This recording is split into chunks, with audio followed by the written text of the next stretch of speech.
Welcome back to the deep dive. So usually when we sit down here, we are looking outward. Right. We're talking about, the history of computing or global supply chains or seeing how far we can push AI, always analyzing the world out there. Which is fascinating. I mean, don't get me wrong. I love all those topics. Oh, absolutely, me too.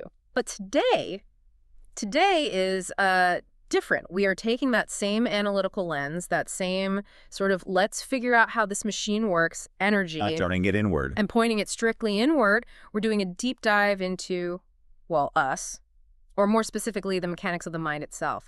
And I have to say, looking at the research for today, this might be the most uncomfortable deep dive we've ever done. Uncomfortable. That's an interesting word. Why uncomfortable? Because when we talk about history, I'm safe. I'm just an observer.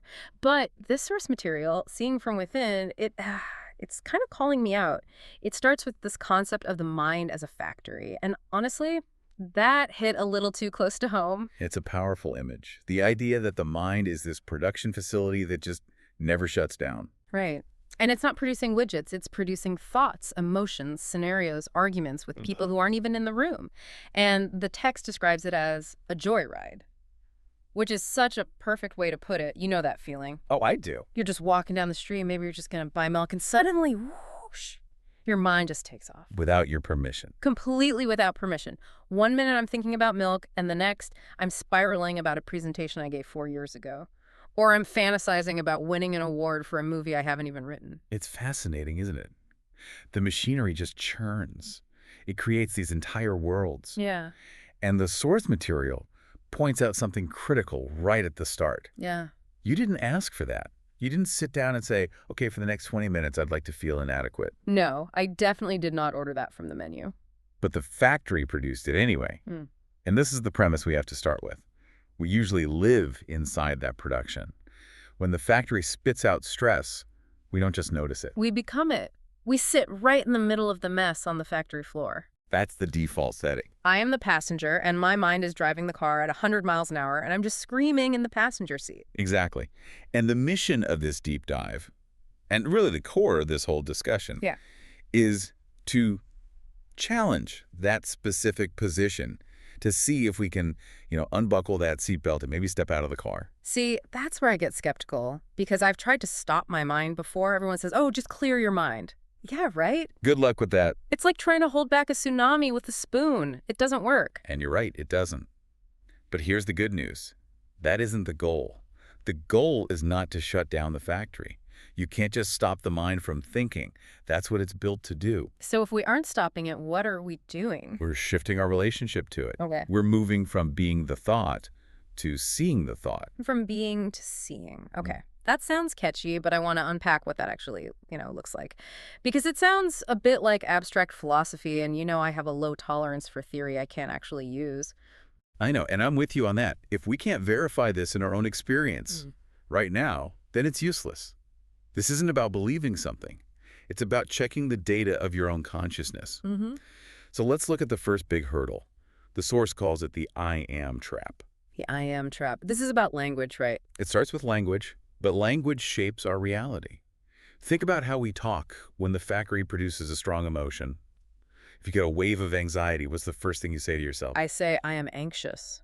Right. I am anxious, or I am angry, I am sad. It's a statement of identity. Precisely. You are using the words I am, which is your core identity, and you're gluing it to a temporary state. You're saying, me and this anxiety are the same thing. I mean, isn't that true? If I'm feeling it, isn't it me? I can feel the heat in my chest. I can feel the tension. It feels like me. It feels intimate, for sure. But let's just look at the logic, because the source material brings up a really simple but kind of devastating rebuttal to that feeling. It asks us to look at the frequency of change. How often do your moods shift in a day? Done. Constantly. I can be annoyed in traffic, then happy because a good song comes on, then stressed because I got a text, then hungry. It's a pinball machine. Exactly. By the hour, sometimes by the minute. So here's the logic puzzle. If these states, anger, joy, stress, boredom, are constantly arriving and leaving, but you remain through all of it, how can the state possibly be you? Okay, wait.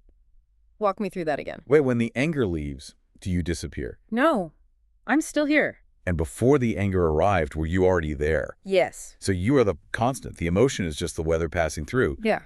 But because we say, I am angry, we trick ourselves into thinking we are the storm. That is, okay, that's actually really disarming when you put it like that. It's weirdly obvious, but we never live that way. We treat every passing cloud like it's the sky itself. We do. And it's exhausting, isn't it, to constantly rebuild your identity every time your mood changes. Incredibly exhausting. But okay, breaking that habit is hard. It's a reflex. It is a reflex.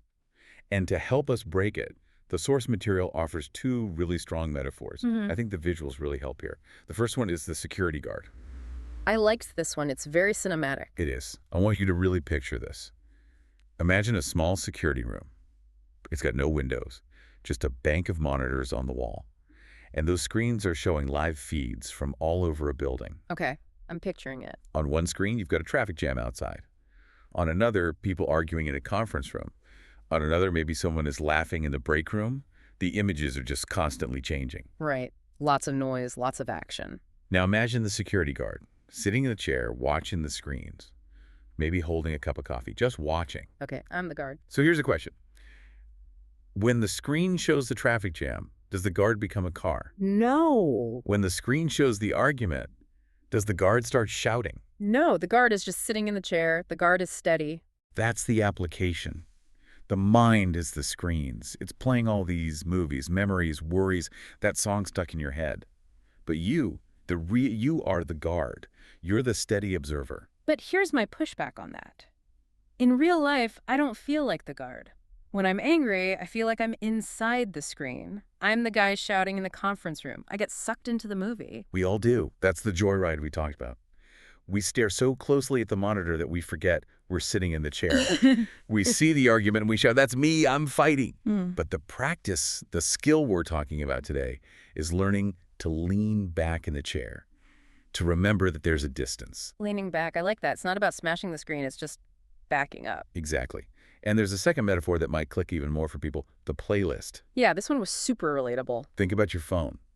You're listening to a playlist on shuffle. First track, heavy metal, high energy, chaotic, loud. Our gym playlist. Right. Then the track changes. Now it's a sad acoustic ballad. Then it changes again to upbeat pop. The mood of the audio is changing completely. But the listener, the one with the headphones on, remains the same entity. Right. The listener doesn't change just because the song went from a major key to a minor key. Precisely. The source says emotions are like those songs. They color the moment. They set a mood. But they do not define the one listening.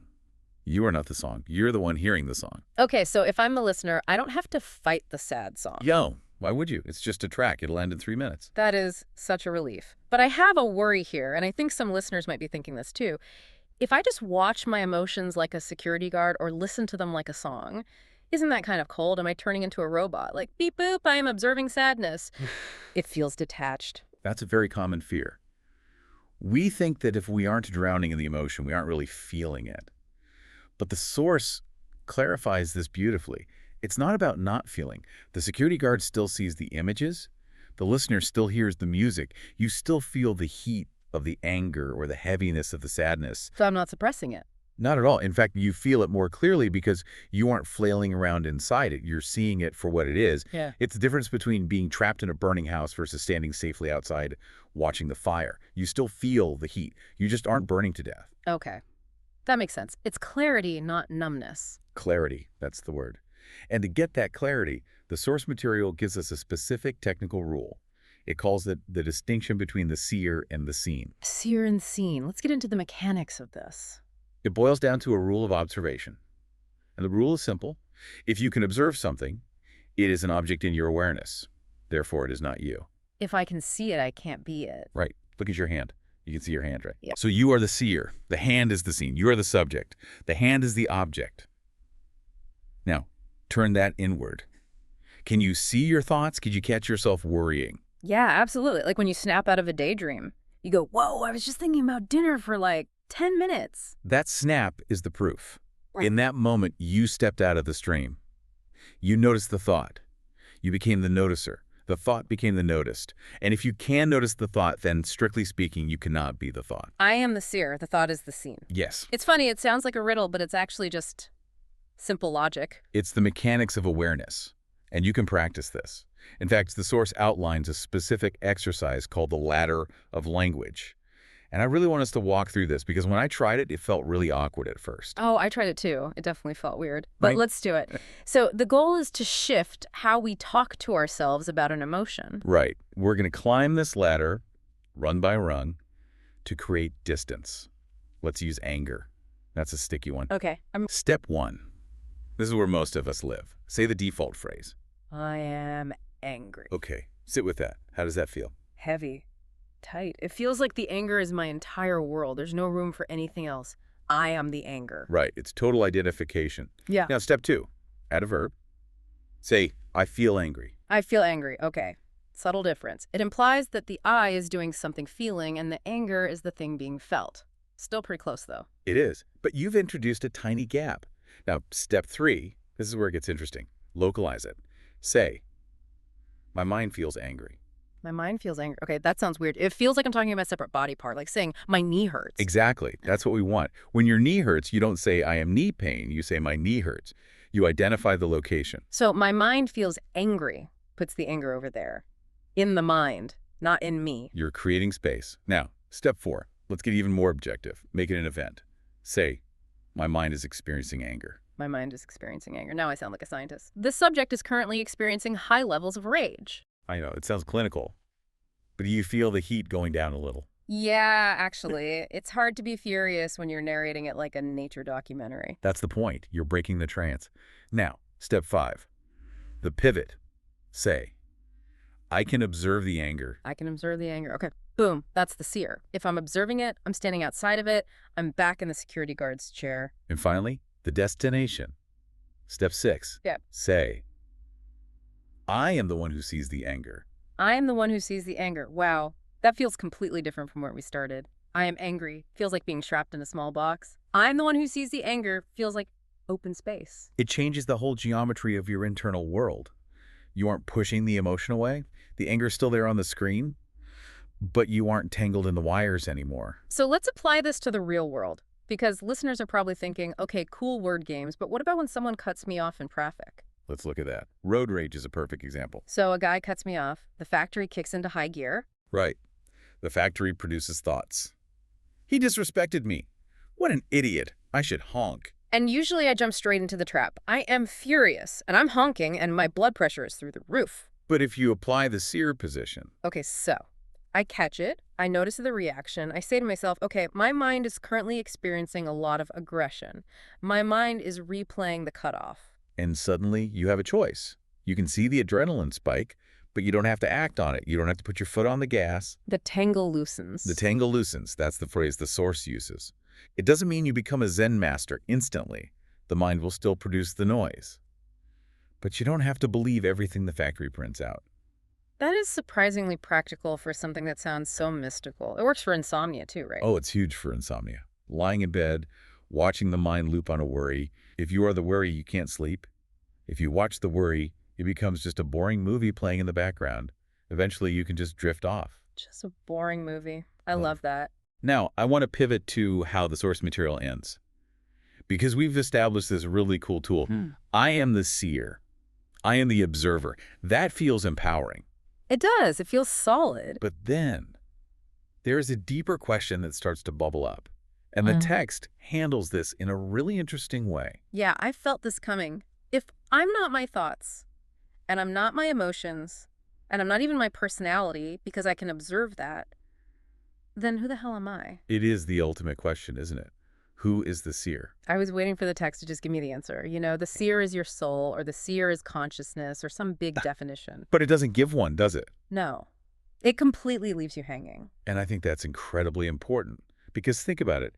If the text gave you a definition, if it said the seer's X, what would your mind do? My mind would just turn X into another thought. It would say, okay, I am X, and I'd be right back in the factory. Exactly. A definition is just another object. It's just another screen. So instead of answering the question, the source guides us into a process of elimination. Elimination? Like peeling an onion? Sort of. It asks you to verify what you are not. Okay, so thoughts. Observed. So not you. Emotions. Observed. Not you. My body.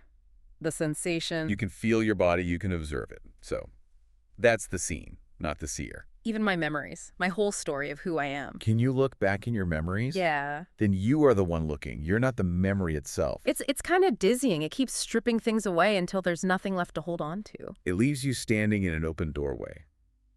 The source suggests that understanding the seer isn't about finding a new word to call yourself.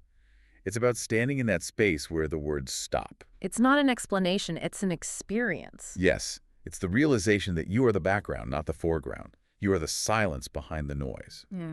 But the moment we try to define that silence, we fill it with noise again.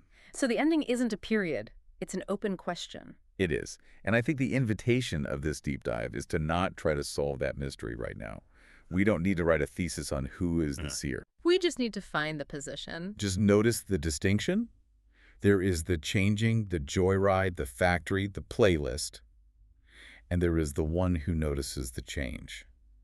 That steady presence. No guard in the chair. And for today, recognizing that you are the guard, that is enough. I think that is the perfect place to pause. We aren't going to give you a tidy conclusion today because the source material doesn't give one. We're just going to leave that door open. Next time the factory starts churning out stress or anger, just see if you can find the seer. Just watch. Just look. Thanks for listening to The Deep Dive. See you next time.